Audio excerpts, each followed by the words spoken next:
দেখি আমাদের এই দেহ সচল রাখার জন্য, চলমান রাখার জন্য এই দেহের মধ্যে আল্লাহ পাক রব্বুল আলামিন একটা ইঞ্জিন ফিট করে দিয়েছেন, একটা মেশিন তৈরি করে রেখে দিয়েছেন। সেই মেশিনটার নাম কি? রূহ। সেই মেশিনটার নাম কি? রূহ। রূহ কিসের তৈরি? রূহ সম্পর্কে আল্লাহ পাক রব্বুল আলামিন বলেন, ইয়াসআলুনাকা আনির রূহ কুলির রূহু মিন আমরি রাব্বি। জোরে বলেন আল্লাহু আকবার। ওগো নবীজি, আপনার কাছে যদি আমার বান্দারা রূহ সম্পর্কে জিজ্ঞাসা করে, তাহলে আপনি তাদেরকে জানায় দেন এই রূহটা হলো মহান রব্বুল আলামিনের হুকুম, তার আদেশ। কার হুকুম? একটু কথা বলেন না, কার হুকুম? এবার আসেন, দেহ মাটি থেকে তৈরি হয়েছে, দেহের খাবারও মাটি থেকে তৈরি হয়েছে, আর রূহ এসেছে মহান আল্লাহ পাক রব্বুল আলামিনের পক্ষ থেকে, তার হুকুম। রূহ কিন্তু দুনিয়ার তৈরি করা কোনো খাবার খাবে না। খাবে কি? রূহ কি পালং শাক খাবে, লাল শাক খাবে, ওলকপি খাবে, ফুলকপি খাবে, ভাত পানি খাবে? না না, রূহের যে খাবার, রূহ তৈরি হয়েছে, রূহ এসেছে আল্লাহ পাকের পক্ষ থেকে। আর এই রূহের যে খাবার রয়েছে, মজার ব্যাপার হলো রূহের খাবারও আল্লাহ পাক রব্বুল আলামিন দিয়েছেন আসমান থেকে, আর সেই খাবারের নাম হলো মহাগ্রন্থ কোরআনুল কারীম। তেলাওয়াত পড়ি সুবহানাল্লাহ। দেহ তৈরি হয়েছে কি দিয়ে? আর রূহ তৈরি রূহ এসেছে কোথা থেকে? আসমান থেকে। দেহের যত খাবার সব মাটি থেকে তৈরি হয়, আর রূহের যত খাবার আসমান থেকে। রূহের খাবার কোরআন তেলাওয়াত, রূহের খাবার হলো জিকির। এবার বলেন তো দেখি, রূহের দাম বেশি না দেহের দাম বেশি? কথা কয় না? রূহের দাম বেশি, কিন্তু আমরা মূল্য দেই বেশি কোনটা? দেহের না রূহের? গতকাল এশার নামাজের পর থেকে নিয়ে আজ এশার নামাজ পর্যন্ত এই যে 24 ঘন্টার সময় আমরা রূহের খাবারের কতটা মূল্য দেই খেয়াল করেন। এই 24 ঘন্টা সময়ের মধ্যে দেহের যত খাবারের প্রয়োজন ছিল, দেহের পানির প্রয়োজন ছিল, দেহের ভাতের প্রয়োজন ছিল, আবার দেহের ভিতরে কত খাবারের প্রয়োজন আমরা এর ভিতরে দিয়েছি দেহটা, শরীরটা সুস্থ রাখার জন্য। কিন্তু এই 24 ঘন্টার ভিতরে আধা ঘন্টা সময় আল্লাহর কোরআনুল কারীম তেলাওয়াতে দেয় নাই, কোরআনুল কারীমের গবেষণায় দেয় নাই। এরকম মানুষের সংখ্যা কম না বেশি? যদি হাত তুলতে বলা হয়, বেশিরভাগ হাত উঠবে যে হুজুর আমরা কোরআন পড়িনি। কথা বলেন ঠিক কিনা? রূহ যদি উড়াল দেয়, দেহের কোনো দাম থাকবে? কথা কয় না, দেহের দাম থাকবে? পাকিস্তানের প্রধানমন্ত্রী ছিল বেনজির ভুট্টো। কি নাম? বেনজির ভুট্টো। তাকে গুলি করে হত্যা করা হয়েছিল। বেশি আগের কথা না, বেশ কয়েক বছর আগের কথা। তাকে হত্যা করার পর তার যে বডিগার্ড যারা ছিল এদেরকে গ্রেফতার করে জিজ্ঞাসাবাদ করা হচ্ছে। একজন বডিগার্ডের সবাইকে জিজ্ঞাসাবাদ করা হচ্ছে, তোমরা থাকতে প্রধানমন্ত্রীকে হত্যা করলো কিভাবে? একজন বুদ্ধিমান বডিগার্ড তিনি উত্তর দিচ্ছেন, আমরা তো ছিলাম বডির গার্ড। কি ছিল? আর কথা কয় না, কি ছিল? আমরা ছিলাম বডির গার্ড। বডি তো জমিনে পড়ে আছে, রূহের মালিক যিনি তিনি রূহ নিয়ে চলে গেছে। আমরা ছিলাম কিসের গার্ড? বডির গার্ড। এই দুনিয়ার কোন প্রশাসন, এই দুনিয়ার কোন শক্তিধারী ক্ষমতাবান দল, এই দুনিয়ার যত প্রশাসন রয়েছে, দুনিয়ার যত ক্ষমতাসীন দল, ক্ষমতাসীন ব্যক্তি রয়েছে, কোন ব্যক্তি রূহের গার্ড দিতে পারবে না। বডির গার্ড দিতে পারবে, কিন্তু রূহের গার্ড দেওয়ার ক্ষমতা পৃথিবীর, জোরে বলেন, কারো আছে? আছে? নাই। এবার আসেন, এই রূহ যদি উড়াল দিয়ে চলে যায়, দেহের কোনো দাম নাই। যখন উড়াল দিয়ে চলে যাবে তখন তার নাম হবে লাশ। কি নাম? লাশ। তখন আর আব্দুর রহিম, আব্দুল করিম বলবে না, বলবে আব্দুর রহিমের লাশটা পড়ে আছে। ঠিক না? এবার যখন আমরা কবর জগতে যাব, হাজার হাজার বছর কবর জগতে থাকার পর ওখান থেকে আল্লাহ পাক রব্বুল আলামিন কিয়ামতের ময়দান যখন কায়েম করে দিবেন, সেখানে হিসাব নিকাশ হবে বান্দার জন্য। ওই হিসাব নিকাশের দিন কেউ জান্নাতে যাবে, কেউ জাহান্নামে যাবে। কথা বলেন ঠিক কিনা? আমলের পাল্লা যার ভারী হয়ে যাবে, ফাআম্মা মান ফাকুলাত মাওয়াজিনুহু ফাহুয়া ফি ঈশাতির রাদিয়া। জোরে বলেন আল্লাহু আকবার। নেকের পাল্লা যার ভারী হয়ে যাবে, সওয়াবের পাল্লা যার ভারী হয়ে যাবে, আল্লাহ পাক রব্বুল আলামিন ঘোষণা দিচ্ছেন ফাহুয়া ফি ঈশাতির রাদিয়া, তার ঠিকানা হবে আল্লাহর জান্নাত। আর যদি কারো গুনাহের পাল্লা ভারী হয়ে যায়, ওয়া আম্মা মান খাফফাত মাওয়াজিনুহু ফাউম্মুহু হাওিয়া ওয়া মা আদরাকা মা হিয়া নারুন হামিয়া। জোরে বলেন আল্লাহু আকবার। কোরআনুল কারীম 101 নম্বর সূরা সূরাতুল কারিয়ার শেষের দিকে আল্লাহ পাক রব্বুল আলামিন বলেন, যার গুনাহের পাল্লা ভারী হয়ে যাবে তার ঠিকানা জাহান্নাম। জোরে বলেন কোন জায়গায়? জাহান্নাম। হাবিয়া নামক জাহান্নামে তার ঠিকানা হবে। এবার আসেন, ওই দিন আল্লাহ পাক কাউকে জান্নাতে দিবে, কাউকে বা জাহান্নামে দিবে। বলেন তো দেখি জাহান্নাম কয়টা? কয়টা? দেন দুই একজন বলতেছে, আর যারা একটু বেশি বুদ্ধি রাখে এরা কথা বলতেছে না যে কোন কথা বলতে যে কোন কথা বলে ফেলি, ঠিক না? একটা উদাহরণ দেই, তারপরে আগাই সামনে। আপনাদের এলাকায় কি কোনো প্রাইমারি স্কুল আছে? একটা প্রাইমারি স্কুলে ক্লাস থাকে কয়টা? কথা কয় না? 5টা। একটা প্রাইমারি স্কুলে ক্লাস থাকে কয়টা? প্রাইমারি স্কুলে 5টা ক্লাস থাকে। আমরা কি কেউ বলি যে অমুক এলাকায় 5টা প্রাইমারি স্কুল আছে? বলেন।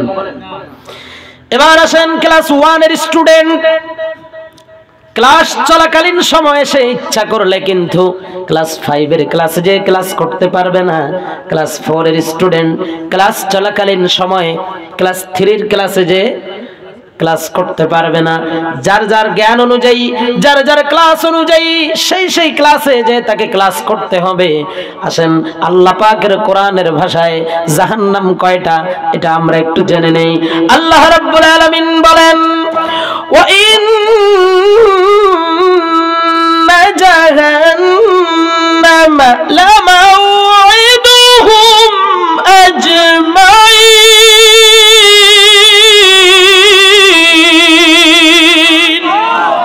আল্লাহ রাব্বুল আলামিন বলেন, অপরাধী হিসাবে যারা সাব্যস্ত হবে তাদের সবার জন্য জাহান্নাম নামক নির্ধারিত একটা জায়গা শাস্তির জন্য নির্ধারণ করে রেখে দেওয়া হয়েছে। এই জাহান্নাম হলো একটা। জোরে বলেন কয়টা? কয় হুজুর তালি এতকাল শুনলাম কি, ঠিক না? জাহান্নাম একটা। আর এই জাহান্নামের স্তর বা জাহান্নামের দরওয়াজা রয়েছে 7টা। জোরে বলেন কয়টা? স্তর বা দরজা এটা রয়েছে 7টা। আল্লাহর কোরআনের ভাষায় লাহা সাবআতু আবওয়াব লিকুল্লি বাবিম মিনহুম জুজউম মাকসুম। এই 7টি স্তর, জাহান্নামের 7টি স্তর রয়েছে বা দরজা রয়েছে। এই এক একটা স্তরের মধ্যে দিয়ে আলাদা আলাদা দল তারা ওই স্তর বা ওই দরজা দিয়ে প্রবেশ করবে। এজন্য আমি আজকে আলোচনার বিষয় নিয়ে এসেছি কোন অপরাধে কোন জাহান্নাম, কোন অপরাধে কোন জাহান্নাম। এই দুনিয়ার জমিনে এক এক অপরাধের জন্য এক এক রকম শাস্তি। যেই ব্যক্তি চুরি করে তার জন্য একরকম শাস্তি, যেই ব্যক্তি জিনা করে তার জন্য একরকম শাস্তি, যেই ব্যক্তি ডাকাতি করে তার জন্য একরকম শাস্তি, কেউ যদি কাউকে অন্যায়ভাবে হত্যা করে তার জন্য আরেক রকম শাস্তি। কথা বলেন ঠিক কিনা? ঠিক তেমনি ভাবে এই দুনিয়ার জমিনে যেমন আলাদা আলাদা অপরাধের আলাদা আলাদা শাস্তির ব্যবস্থা আল্লাহ করে রেখে দিয়েছেন, কাল কিয়ামতের ময়দানে আলাদা আলাদা অপরাধের জন্য, এক এক শ্রেণীর অপরাধের জন্য জাহান্নামের আলাদা আলাদা দরজা আল্লাহ পাক তৈরি করে রেখে দিয়েছেন। পড়ি সুবহানাল্লাহ। এই জাহান্নাম সম্পর্কে নবী সাল্লাল্লাহু আলাইহি ওয়াসাল্লাম বলেন, যারা নাকি জাহান্নামী হবে, জাহান্নামীদের এক একটা দাঁত হবে উহুদ পাহাড়ের মতো। কিসের মতো? প্রায় 3.5 কিলোমিটার লম্বা উহুদ পাহাড়। জাহান্নামীদের এক একটা দাঁত হবে উহুদ পাহাড়ের মতো লম্বা। জাহান্নামীদের এক কাঁধ থেকে আর এক কাঁধ পর্যন্ত লম্বা হবে। একটা দ্রুতগামী তাজা ঘোড়া যদি একাধারে 3 দিন পর্যন্ত দৌড়ায়, যত দূর পর্যন্ত দৌড়ে যেতে পারবে, জাহান্নামীদের এক কাঁধ থেকে অপর কাঁধ পর্যন্ত এত বিশাল লম্বা হবে, এত বিশাল দেহ বিশিষ্ট জাহান্নামীরা হবে। জাহান্নামীদের চামড়ার বর্ণনা দিতে গিয়ে আল্লাহর নবী সাল্লাল্লাহু আলাইহি ওয়াসাল্লাম বলেন, একজন মানুষ, টাটকা টকবকে যুবক মানুষ যদি হাঁটা শুরু করে তার নির্ধারিত গতি দিয়ে 1 দিন না 2 দিন না 3 দিন পর্যন্ত যদি কেউ হাঁটে, 3 দিন হেঁটে যত দূর যেতে পারবে, জাহান্নামীদের চামড়ার দূরত্ব হবে ঠিক ততটাই লম্বা। জাহান্নামের গভীরতা সম্পর্কে আবু হুরায়রা রাদিয়াল্লাহু তাআলা আনহু থেকে বর্ণিত, তিনি বলেন, নবী সাল্লাল্লাহু আলাইহি ওয়াসাল্লাম ইরশাদ করেছেন, একদা আল্লাহর নবী সাল্লাল্লাহু আলাইহি ওয়াসাল্লাম সাহাবায়ে কেরামদেরকে নিয়ে বসা। ঠিক এমন সময় উপর থেকে কোনো জিনিস ধপাস করে পড়ার মতো একটা আওয়াজ হলো। আল্লাহর নবী রাহমাতুল লিল আলামিন বলেন, ও সাহাবীরা রে, জানো কি এই যে বিশাল জোরে যে আওয়াজটা হলো, এই আওয়াজটা কিসের আওয়াজ? সাহাবায়ে কেরাম বললেন, আল্লাহ এবং তার রাসূল সবচেয়ে ভালো জানে। আল্লাহর নবী বললেন, জিবরিল আমিন আমাকে এইমাত্র সংবাদ দিয়ে গেল, জাহান্নামের উপর থেকে একটা পাথর নিক্ষেপ করা হয়েছিল। এখান থেকে নিয়ে 70 বছর আগে পাথর জাহান্নামের উপর থেকে জাহান্নামের তলদেশের দিকে ছেড়ে দেওয়া হয়েছে। 1 দিন না 2 দিন না, তলদেশে যেতে যেতে যেতে যেতে 70 বছর পরে এই পাথর জাহান্নামের তলদেশে গিয়ে পৌঁছেছে। এই হলো জাহান্নাম। এই জাহান্নামের, এবার বলেন তো জাহান্নামের স্তর আছে কয়টি? সবাই বোঝে নাই কয়টি? 7টি। সবগুলো বলা সম্ভব হবে না, মাত্র কয়েকটি স্তরের কথা বলে আলোচনা শেষের দিকে নিয়ে যাব। আরেকজন বক্তা যেহেতু আছেন তার কথাও শুনতে হবে, আর আপনারা মুরব্বী মানুষ, বেশিরভাগ মুরব্বী ময়দানে, এজন্য আপনাদেরও দীর্ঘ রাত পর্যন্ত কষ্ট দিব না। জাহান্নামের অন্যতম একটি স্তরের নাম হলো সাকর। কি নাম? এবার কিন্তু আমার সাথে কথা বলতে হবে। সাকর, জোরে বলেন কি নাম? সাকর। এই সাকর নামক জাহান্নামের দরজা দিয়ে 4 শ্রেণীর মানুষ প্রবেশ করবে। জোরে বলেন কয় শ্রেণী? সাকর নামক জাহান্নামের পরিচয় দিতে গিয়ে আল্লাহ তাআলা বলেন, সাউসলিহি সাকর ওয়া মা আদরাকা মা সাকর লা তুবকি ওয়া লা তাযরা লাওয়াহাতুল লিল বাশার। জোরে বলেন আল্লাহু আকবার। সূরাতুল মুদ্দাসসির 26, 27, 28 এবং 29 নম্বর আয়াত কারিমা আল্লাহ রাব্বুল আলামিন বলেন, সাউসলিহি সাকর, আমি তাকে আগুনের ভিতরে প্রবেশ করাবো। এই সাকর নামক জাহান্নামের বর্ণনা দিতে গিয়ে আল্লাহ পাক রব্বুল আলামিনের পরে বলতেছেন, ওয়া মা আদরাকা মা সাকর, ওগো নবীজি আপনি কি জানেন সেই সাকর কি? লা তুবকি ওয়া লা তাযার। এই সাকর হলো এমন এক জাহান্নাম, এমন এক জাহান্নামের দরজা, এমন এক জাহান্নামের স্তর যে তার অধিবাসীদেরকে এমনি এমনি ফিরিতে ফিরিতে ছেড়েও দেবে না, মাফ করেও দেবে না, আবার ধরে একেবারে মৃত্যুবরণ করিয়ে নিঃশেষ করেও দেবে না। এই জাহান্নামে সাকর নামক দরজা দিয়ে 4 শ্রেণীর মানুষ প্রবেশ করবে। কয় শ্রেণী? 4 শ্রেণী। এখন আমাদের বোঝার বিষয় হলো, দেখার বিষয় হলো এই 4 শ্রেণীর ভিতরে আমরা পড়ি কিনা। কি বলেন, ঠিক না? 4 শ্রেণীর 1 নম্বর শ্রেণী, দুনিয়ার জমিনে যারা নামাজি ছিল না। কি ছিল না? আর জোরে বলেন কি ছিল না? নামাজি ছিল না। আপনাদের এলাকায় তো বেনামাজি নেই একজনও? আসেনি? কথা কয় না? আসেনি? আছে? আমাদের সমাজে এক শ্রেণীর মানুষ আছে, দেখবেন এরা বলবে আমি নামাজ পড়ি না তাতে কি হয়েছে, রোজা রাখি না তাতে কি হয়েছে, নামাজ পড়ি না তাতে কি হয়েছে, রোজা রাখি না তাতে কি হয়েছে, কোরআন পড়ি না, হাদিস পড়ি না, ইসলামী জীবন বিধান মানি না, কি হয়েছে তাতে কি হয়েছে, আমার ঈমানটা তো ঠিক আছে। কথা কয় না, এরকম বলার লোক আছে না নাই? আছে না? জীবনে কোনোদিন নামাজ আদায় করে না, কিন্তু বলে একবার জীবনে পড়েছি লা ইলাহা ইল্লাল্লাহ, লা ইলাহা ইল্লাল্লাহ পড়ার কারণে জীবনে একদিন না একদিন জান্নাতে যাব। আছে না এরকম বলার মতো লোক? আপনার জন্য কয়েকটা তথ্য দিয়ে তারপরে সামনে আগাচ্ছি। নবী সাল্লাল্লাহু আলাইহি ওয়াসাল্লাম বলেন, বাইনাল আবদি ওয়া বাইনাল কুফরি তারকুস সালাহ। আল্লাহর বান্দা যারা আর কাফের যারা, এই দুই শ্রেণীর মানুষদের মধ্যে পার্থক্য হলো নামাজ। জোরে বলেন, কি পার্থক্য? আল্লাহর বান্দা যারা, খাঁটি বান্দা যারা, এরা নামাজ আদায় করে, আর কাফের মার্কা লোক যারা, এরা নামাজ আদায় করে না।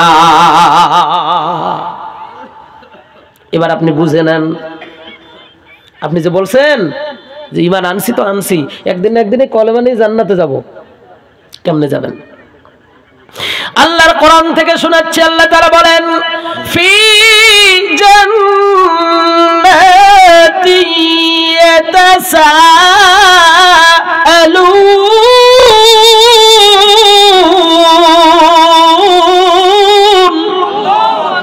আল্লাহ রাব্বুল আলামিন কাল কিয়ামতের কঠিন ময়দান যখন কায়েম হয়ে যাবে, ঠিক সেই সময় কাউকে আল্লাহ তাআলা জান্নাতে দিবে, কাউকে বা জাহান্নামে দিবে। জাহান্নামীরা জাহান্নামে চলে যাওয়ার পর, জান্নাতীরা জান্নাতে চলে যাওয়ার পর, এবার তাফসীরের মধ্যে এসেছে দুইজন জান্নাতি একে অপরের মধ্যে একটু খোশ গল্পে মত্ত, নাস্তা পানিতে তারা ব্যস্ত। কিসে ব্যস্ত? নাস্তা পানি করতেছে, খোশ গল্পে মত্ত। ঠিক এমন সময় জান্নাত থেকে জাহান্নামের দূরত্ব লক্ষ লক্ষ কোটি কোটি মাইল দূরে হবে। কোটি কোটি মাইল দূরে হওয়া সত্ত্বেও জান্নাতীরা জান্নাতের ভিতর থেকে জাহান্নামীদের দেখতে পাবে। সুবহানাল্লাহ বলবেন না? শুধু জাহান্নামীদের দেখতে পাবে তা না, বরং জান্নাত থেকে জাহান্নামীদের সাথে কথাও বলতে পারবে। আল্লাহর কোরআন তাই বলছে। এবার জান্নাতি জাহান্নামের দিকে তাকিয়ে দেখতেছে। ওই যে তাকায় দেখো, একই সাথে একই এলাকায় আমরা বসবাস করতাম, আমার পরিচিত লোক জাহান্নামের ভিতরে দেখা যাচ্ছে। একই বাজার থেকে বাজার করে খেতাম, একই চায়ের আড্ডায় আড্ডাও দিয়েছি, আবার একসাথে বসে তাফসীর মাহফিলও শুনেছি। আজকে আমি জান্নাতে, ও কেন জাহান্নামে? বলেন তো, যদি এই রকম দেখা যায় পরিচিত জন ওই জাহান্নামের ভিতরে, তাহলে মনের ভিতরে প্রশ্ন আসবে কিনা? পানি দিতে হবে, পানি দেন, গরম পানি। আপনি না, উনি দিচ্ছে। জাহান্নামের পরিচিত জনদেরকে দেখার পর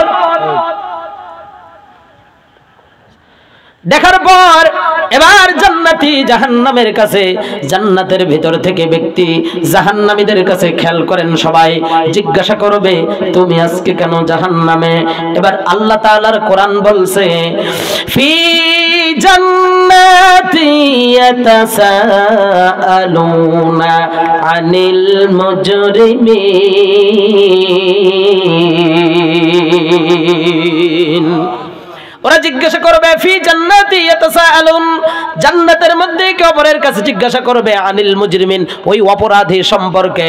এবার ওর কাছে জিজ্ঞাসা করবে, মা সালাকাকুম ফি সাকার, তুমি এই সাকার নামক জাহান্নামে কেন এসেছো? এবার জাহান্নামী ব্যক্তি চারটা উত্তর দিবে, চারটা কারণ, চার শ্রেণীর ব্যক্তি ওই জাহান্নামে থাকবে। এক নম্বরে যে ব্যক্তি উত্তর দিবে সে বলবে, ক্বালু লাম নাকু মিনাল মুসাল্লিন। যারা বলেন আল্লাহু আকবার। সর্বপ্রথম যিনি তিনি উত্তর দেবেন, দুনিয়ায় থাকতেন নামাজে ছিলাম না, এজন্য আজকে জাহান্নামে এসেছি। এবার যারা বলে জীবনে একবার কালেমা পড়ছি তো পড়ছি, ওই কালেমা নিয়ে জান্নাতে যাব, নামাজ কালাম লাগবে না, সাপ্তাহিক মুসল্লি, জুমার দিন কোন রকম খুতবা শুরু হওয়ার আগে আগে আসে, সালাম ফিরানোর সাথে সাথে বাড়ির দিকে দৌড় দেয়। আছে না? এদের উপায় কি হবে? আর একটা হাদিস থেকে শোনাচ্ছি, নবী সাল্লাল্লাহু আলাইহি ওয়াসাল্লাম একদা সাহাবায়ে কেরামদেরকে নিয়ে বসে সাহাবীদের সামনে নামাজ সম্পর্কে কথা বলছিলেন। ঠিক এমন সময় আল্লাহর নবী বলেন, মান হাফাজা আলাইহা, যারা নাকি নামাজের হেফাজত করবে। নামাজের হেফাজত মানে হলো 5 ওয়াক্ত নামাজ সময় মতো জামাতের সাথে আদায় করবে। এমন ভাবে যারা নামাজের হেফাজত করবে, কানাত লাহু নূরান, নামাজ তার জন্য নূর হয়ে যাবে। অবুরহানান, কে নামাজ তার জন্য দলিল হবে। ওয়া নাজাতান ইয়াউমাল কিয়ামা, নামাজ কিয়ামতের ময়দানে তার জন্য মুক্তির ওসিলা হয়ে যাবে, নাজাতের ওসিলা হয়ে যাবে। এর পরের শব্দে নবী সাল্লাল্লাহু আলাইহি ওয়াসাল্লাম বলেন, ওয়া মান লাম ইউহাফিজ আলাইহা, যারা নাকি নামাজের হেফাজত করবে না, নামাজ আদায় করবে না, 5 ওয়াক্ত নামাজ জামাতের সাথে আদায় করবে না, লাম ইয়াকুন লাহু নূরান, নামাজ তার জন্য নূর হবে না, আলো হবে না। ওয়ালা বুরহানান, নামাজ তার জন্য দলিল হবে না। ওয়ালা নাজাতান, নামাজ তার জন্য নাজাতের ওসিলা হবে না। ওয়া কানা ইয়াউমাল কিয়ামাতি মা কারুন ওয়া ফিরআউন ওয়া হামান ওয়া উবাই ইবনে খালফ, যারা নাকি নামাজের হেফাজত করবে না, নামাজ তার জন্য নূর হবে না, আলো হবে না, নামাজ তার জন্য দলিল হবে না, নামাজ তার জন্য মুক্তির ওসিলাও হবে না। শুধু তাই নয়, এই নামাজ কাল কিয়ামত, এই নামাজ যারা আদায় করবে না, ওয়াকানা ইয়াউমাল কিয়ামাতি মা কারুন, তার হাসর হবে কারুনের সাথে, ও ফিরআউন, তার হাসর হবে ফিরআউনের সাথে, ওয়া হামান, তার হাসর হবে হামানের সাথে, ওয়া উবাই ইবনে খালফ, তার হাসর হবে আল্লাহর নবীর দ্বীনের দাওয়াতি কাজে বাধা প্রদানকারী উবাই ইবনে খালফের সাথে। এবার আপনারা বলেন, যারা নামাজ পড়েন না সময় মতো, ওয়াক্ত মতো, জামাতে আসেন না, তাদের কাছে প্রশ্ন, ফিরআউনের সাথে যদি হাসর হয়, ওর জন্য আল্লাহর জান্নাত আছে? কথা কয় না, 2-1 জন কইছে, বাকিরা যারা নামাজ পড়েন এরা কথা কচ্ছে না। আপনি বুঝতে পারছেন? সাকর নামক জাহান্নামে কয় শ্রেণীর ব্যক্তিরা যাবে? জোরে বলেন, কয় শ্রেণী? 1 নাম্বার, যারা দুনিয়ায় থাকতে নামাজি ছিল না। 2 নাম্বার, যারা নাকি দুনিয়ার জমিনে থাকতে ভালো ভালো খাবার খেত, নিজের আখের গোছাতো, নিজের বাড়িতে ভালো খাবার রান্না হয়েছে নিজে খেত। এতে মিসকিন অসহায় যারা আছে এদেরকে খাবার দিত না, খাবার দানে উৎসাহিতও করতো না। আছে না নাই? কোরআন বলছে, ওয়ালাম নাকুনু তুইমুল মিসকিন, যারা মিসকিনদেরকে, অসহায়দেরকে যারা খাবার দিত না। 3 নম্বরে আল্লাহ রাব্বুল আলামিন বলেন, দুনিয়ায় যারা বেশি বেশি সমালোচনা করত, এই সমালোচনা যারা করে তাদের সাথে মিলে আমরাও সমালোচনা করতাম। এরা 3 নম্বর শ্রেণীর প্রকার, যারা জাহান্নামে সাকর নামক দরজা দিয়ে যাবে। আল্লাহর কোরআন বলছে, ওয়াকুন্না নাখুদু মাআল খাইদিন। জোরে বলেন আল্লাহু আকবার। আল্লাহ রাব্বুল আলামিন বলেন, সত্যের বিরুদ্ধে যারা অপবাদ রটাতো। কিসের বিরুদ্ধে? সবাই বলেন না, কিসের বিরুদ্ধে? সত্যের বিরুদ্ধে বিদ্রোহ করতো যারা, সত্যের বিরুদ্ধে অপবাদ রটাতো যারা। এই দুনিয়ার জমিনে 1 শ্রেণীর মানুষ আছে যারা নিজেরা অপরাধ করে না, একজন যদি অপরাধ করে সামনে আগায় যায়, ইসলামের বিরোধিতা করে স্লোগান দেয়, সত্যের বিরুদ্ধে কথা বলে, সত্যের বিরুদ্ধে অ্যাকশন করে, 1 শ্রেণীর মানুষ এমন রয়েছে, ওদের সাথে মিলে ওদের দলে থাকে। ঠিক না? সত্যের বিরুদ্ধে অপবাদ রটাতো যারা, এদের সাথে মিলেমিশে অপবাদ দিতাম আমরা ভালো মানুষদের বিরুদ্ধে, আলেমদের বিরুদ্ধে, কোরআনের পাখিদের বিরুদ্ধে। ইসলামের কথা যারা বলে, ইসলামী আন্দোলন যারা করে, তাদের বিরুদ্ধে বিভিন্ন রকম সময় বিভিন্ন সমালোচনা, বিভিন্ন অপবাদ রটিয়ে সমাজে তাদের মান সম্মান ইজ্জত নষ্ট করার পায় তারা আমরা করতাম। 4 নম্বরে, বিচার দিবসকে যারা অস্বীকার করবে, আল্লাহর কোরআন বলছে, ওয়াকুন্না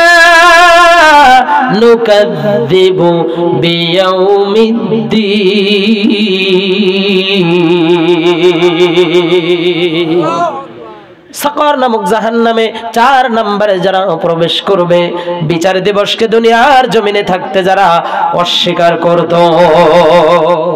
খারাপ লাগছে আপনাদের? হ্যাঁ, খারাপ লাগতেছে নাকি? একটু জবান খুলে জিকির করে সুবহানাল্লাহ আলহামদুলিল্লাহ। জিকিরের সাথে সাথে মাঝখানের ফাঁকা জায়গাগুলো পূরণ করে নিতে হবে। একটু এগিয়ে আসেন। বুঝলাম না, মাঝখানে ফাঁকা জায়গা রেখে আপনার ওই একেবারে বর্ডারের কানায় যে বসেছেন কেন? এটা এগিয়ে আসেন। লা ইলাহা ইল্লাল্লাহ সুবহানাল্লাহ আলহামদুলিল্লাহ লা ইলাহা ইল্লাল্লাহ। আমার নয়নে ভাসে আরবের ছবি।